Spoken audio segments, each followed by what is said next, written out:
properti. Buat Oh saya my sendiri. god. Anak 21 tahun mimpi bikin properti. Ya baru kamu ini loh. Serius. Kamu mau bikin properti apa? Soalnya saya belajar dari ayah saya itu, keseharian ayah saya itu kayak pengangguran. Hah?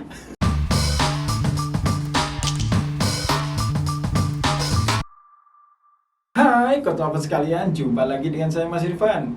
Pada kesempatan yang berbahagia kali ini, di studio channel YouTube kita Bukan Coach ID kedatangan bintang tamu yang super sekali, Mbak Sylvie Overlord Cafe. Halo, saya Sylvie. Halo Mas Irfan. Halo Mbak Sylvie. Kamu jaim banget ya. Ternyata. Gak apa-apa kan saya bilang jaim? Iya. Juragan Cafe. Masih usia berapa sih? 21. 21 tahun punya cafe judulnya Overlord. Ya. Kenapa dikasih nama itu? Itu sih lebih tepatnya waktu itu cari-cari di Google, cari-cari nama yang bisa dibuat untuk teman-teman cowok ataupun cewek. Jadi kalau mereka update status itu kayak nggak malu kan, kadang nama-nama kafe sekarang itu nama-nama yang kayak kata-kata gitu. Ini biar bisa umum gitu buat segala usia. Agar umum dan semua orang bisa masuk di Iya. dalamnya. Apa alasan buka kafe di usia 21 tahun, di mana anak-anak usia 21 tahun itu kan lagi hobi-hobinya ngafe kan? Gimana coba? Itu karena saya itu dari SMP udah sering ngafe kan. Dari SMP sudah ngafe, oke. Iya, bener Terus? sekali. Jadi sampai ketika udah kuliah, apalagi sama partner saya itu, saya nongkrong sana sini setiap hari ngafe, lalu kayak capek mau ke kafe mana lagi. kayak Capek-capek di kafe mana lagi? Jadi every day, every time kerjaan ngafe. Gimana bapak kamu tuh bilangnya? Lebih tepatnya itu sambil kerja sih, Oh, kayak sambil kerja. sama teman-teman kan.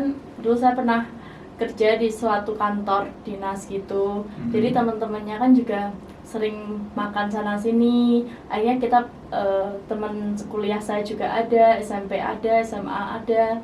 Kayak gitu suka ngajakin nongkrong, tapi saya tuh kayak kurang ada waktu. Akhirnya saya mikir kalau saya buat kafe, mungkin mereka yang akan Datang. bisa ketemu saya Oke. kapanpun gitu, kalau saya lagi senggang juga di kafe gitu. Jadi alasannya bikin kafe, sudah bingung lagi mau ngafe di mana karena Iya. semua kafe sudah dijelajahi gitu ya. Hampir Semua kafe. Apa menu utamanya atau menu signature di kafe kamu? donat, buleleng donat namanya. Buleleng donat. Buleleng donat itu kayak donat kecil-kecil, Buleleng itu kan nama luar Jawa kan ya? Iya. Ah. tapi itu singkatan. Apa itu? Bulat buat geleng-geleng. Bulat buat geleng. Iya. Serius, kamu hari ini bikin saya ngakak. Iya, karena saya tuh suka nyiptain kata-kata sendiri gitu. Jadi kayak, oh itu donatnya kecil-kecil. Inspirasi dari donat kecil-kecil namanya apa ya yang biar beda gitu. Walaupun sekarang itu lagi musim ternyata, setelah saya bikin itu lagi musim juga. Oke, selain buleleng apa itu? Ada dimsum juga, Dimsum, oke. sama minuman-minuman kekinian gitu. Minuman kekinian, apa yang paling hits? Kalau dari segi kopi sih paling hitsnya itu ada Vietnam Drip sama Coffee Latte. Kamu bisa buat latte? Bisa, tapi belum sepenuhnya bisa buat art. Oh, gambarnya apa yang beda? Belum ada sih kalau Belum. di cafe saya itu. Jadi kayak minum lebih ke untuk gaya hidup, bukan yang art. Kita harus gambar gitu, soalnya kan akan diaduk. Di cafe saya itu ditutup cupnya, jadi nggak kelihatan. Oh, oke, Gitu. pakai cup ya basicnya. Ya, Mbak Sylvie, ini kan pandemi. ya, Kamu justru bikin kafe, ya benar kan? sekali. Itu pernah nggak terjadi apa ya istilahnya? Ketika baru mulai startup gitu, bagaimana Anda beradaptasi di situ, karena kan memulai Baik. kafe di saat pandemi gitu loh. Openingnya di pandemi kan? Ya. Oke, gimana tuh? Saat itu sih saya mikirnya kalau pandemi saya diem aja di rumah nanti malah penghasilan itu jauh. Jadi saya gimana caranya biar lebih produktif, apalagi ada kesempatan buat kafe. Ya udah kita bikin aja kafe 1 bulan jadi opening langsung. Padahal 1 bulan itu preparingnya.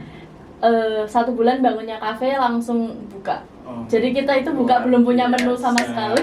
Tepuk tangan buat Mbak Silvi. Buka 1 bulan dan belum tahu menunya apa. Iya. Jadi kita itu Bonek bener ini. Sumpah bonek ini. niatnya itu cuma jual donat. Niat awalnya itu jual donat dari teman saya yang ada di luar negeri gitu bilang Donat luar negeri. Stop. Apa ini? Buleleng donat itu. Oh, gitu. Itu dari inspirasi dari teman saya kalau di sana itu lagi musim dan akan musim di Indonesia. Ternyata setelah saya jual itu baru musim di Indonesia. Iya, betul sekali. Wah, kamu masih kecil 21 tahun sudah punya sense bisnis yang begitu tajam. Apalagi yang menjadi daya tarik kafe kamu? Lebih ke tempatnya sih.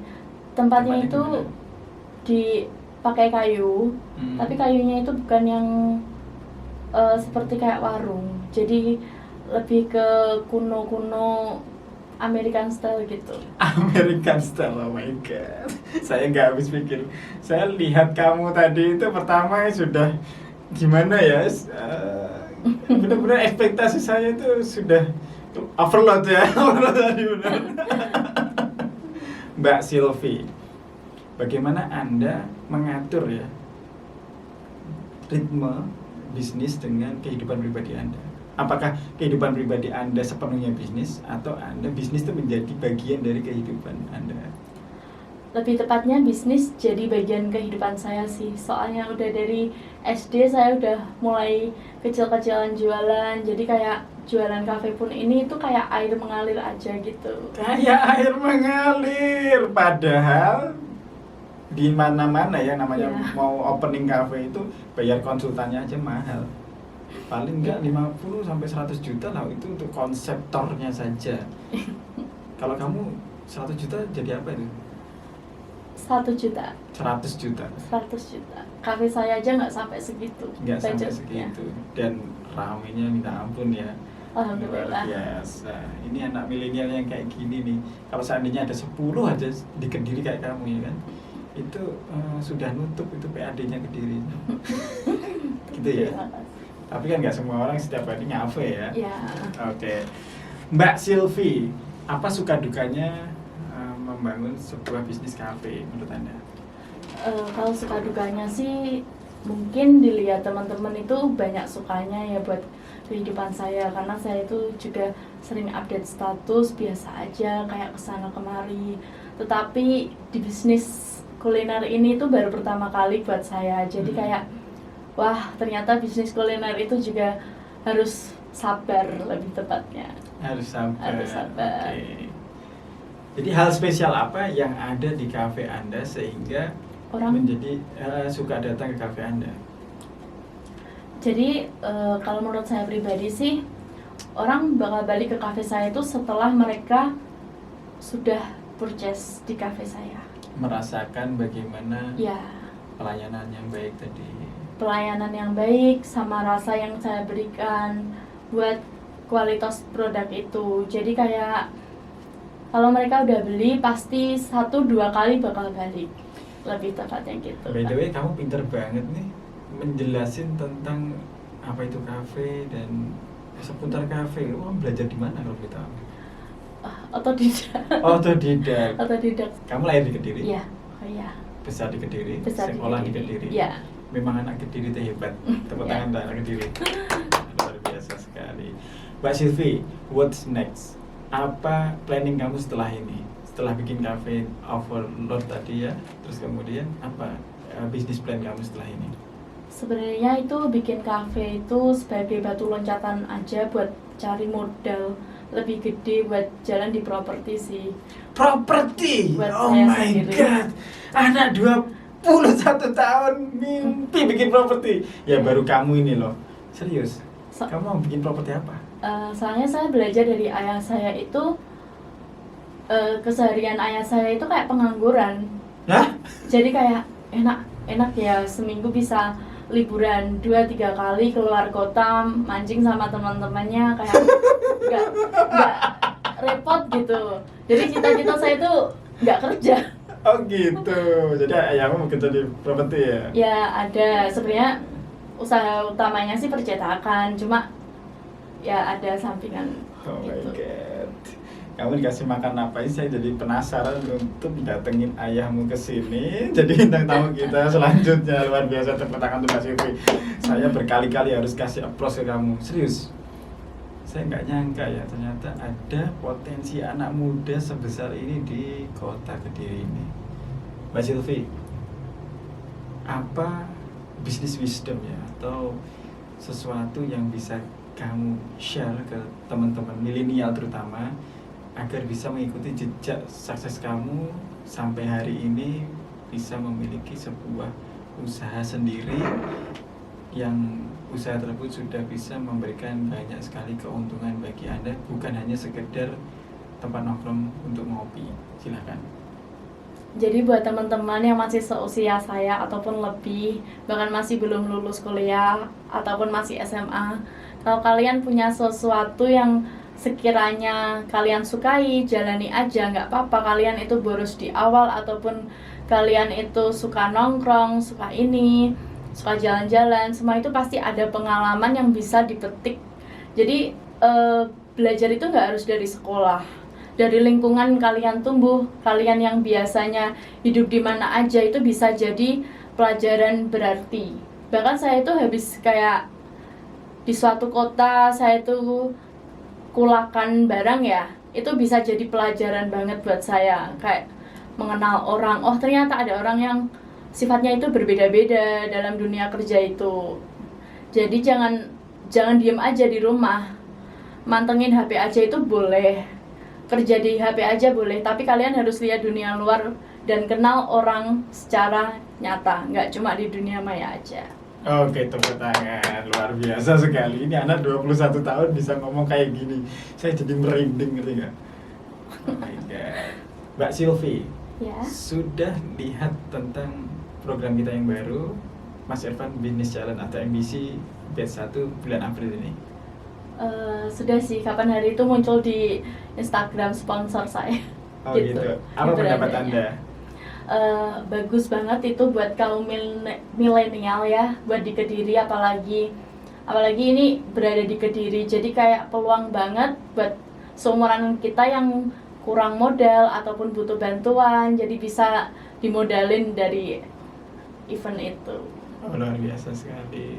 Terima kasih ya Mbak Silvi. Ya. Next, jika ada teman-teman yang pengen gabung, boleh dong nanti di-share dan dimotivasi untuk bisa tumbuh rasa kreativitas dan challenge bisnis mereka gitu ya. Ya. Oke. Itu tadi perjumpaan kita dengan Mbak Silvi, sang juragan kafe dan owner of Love Cafe di Kota Kediri. 21 tahun bukanlah hambatan bagi seorang Silvi untuk bisa membangun kerajaan bisnis dia sejak awal. 21 tahun mengawali bisnis properti dengan membuka kafe. Dan ini adalah contoh buat Anda semuanya kaum milenial dalam mempraktekkan ilmu bisnis. Bukan hanya teori, akan tetapi praktis dan keberanian untuk memulai. Sekian dari saya Mas Irfan, terima kasih banyak Mbak Silvi atas kedatangannya. Ya. Sampai jumpa di lain kesempatan.